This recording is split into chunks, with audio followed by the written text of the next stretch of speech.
Во рамките на новиот универзитет Дамјан Груев ќе биде отворен и факултет за сајбер безбедност.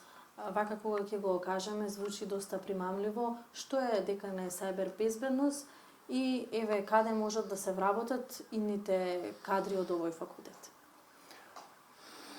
За да бидеме попрецизни, Воената академија од претходно планираше во рамките своји да основа институт за сајбер безбедност. Меѓутоа, таа идеја сега се преточи и со закон е основан институт за сајбер безбедност при Универзитетот Дамјан Груев.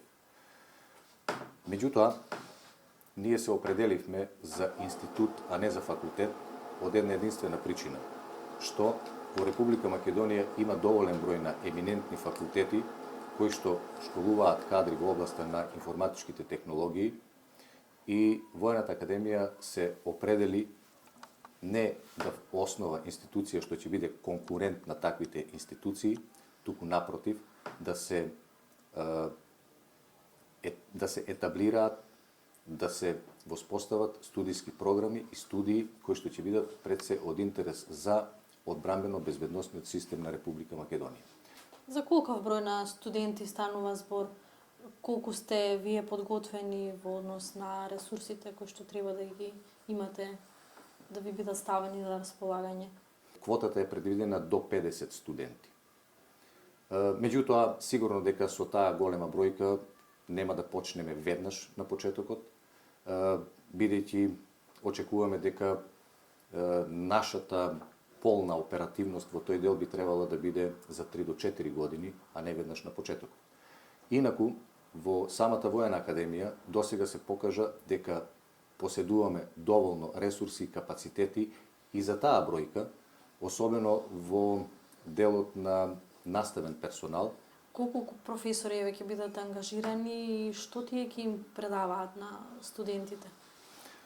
Во тие рамки наши се 7 до 8 професори кои што се вработени постојано на Воената академија, но секако ние за да имаме полна оперативност ќе настојуваме да вклучуваме и други стручњаци и евентуално професори од други институции во Република Македонија.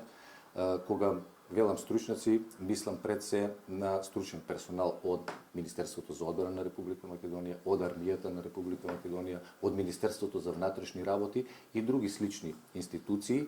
Што е сајбер безбедност? Слушаме сајбер терористи, сајбер напади, еве тоа е нешто ново и кај нас.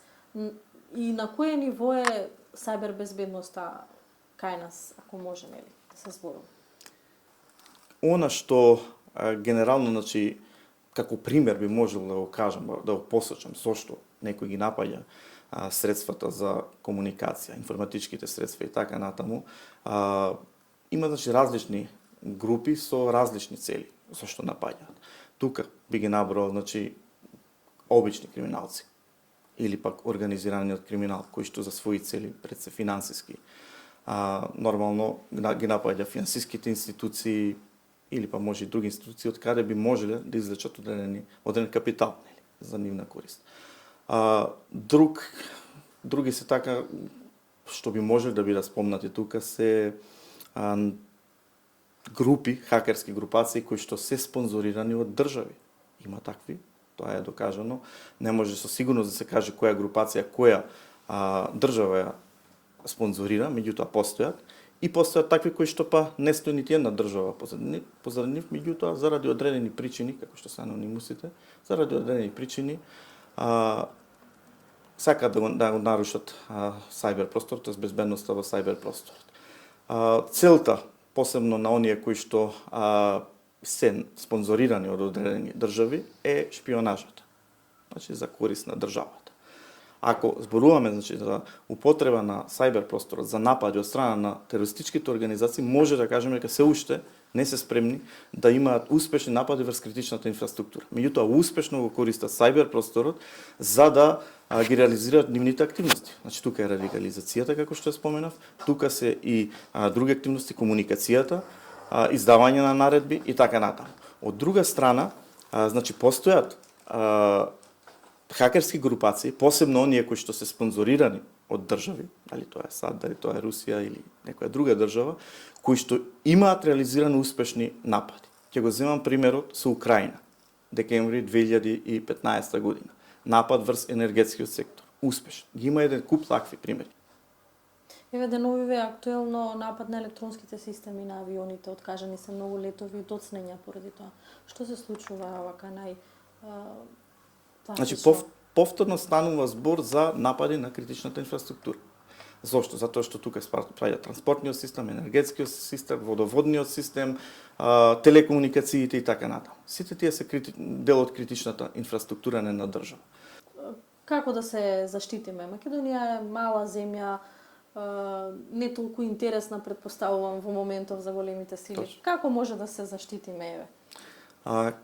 Пред се, значи, доколку сакаме да имаме заштита на задоволително ниво, затоа што никогаш не може да кажеме дека во целост би се заштителе од овие сайбер напади, затоа што постои една изрека дека напаѓачите, тоест хакерите, се секогаш еден чекор пред оние кои што ја штитат критичната инфраструктура или државата, безбедноста на државата.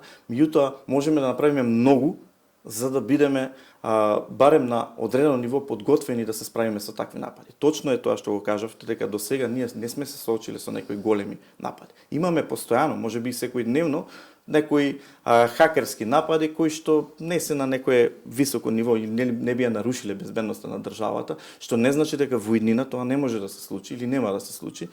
Затоа, значи, има потреба од интеграција и колаборација помеѓу различните институции во државата кои што треба да се справат со ваквите намери на некои си групации. Дали тоа ќе биде терористичка групација, дали тоа ќе бидат хакери кои што од разни други цели тоа би го направиле, значи би требало да се интегрираме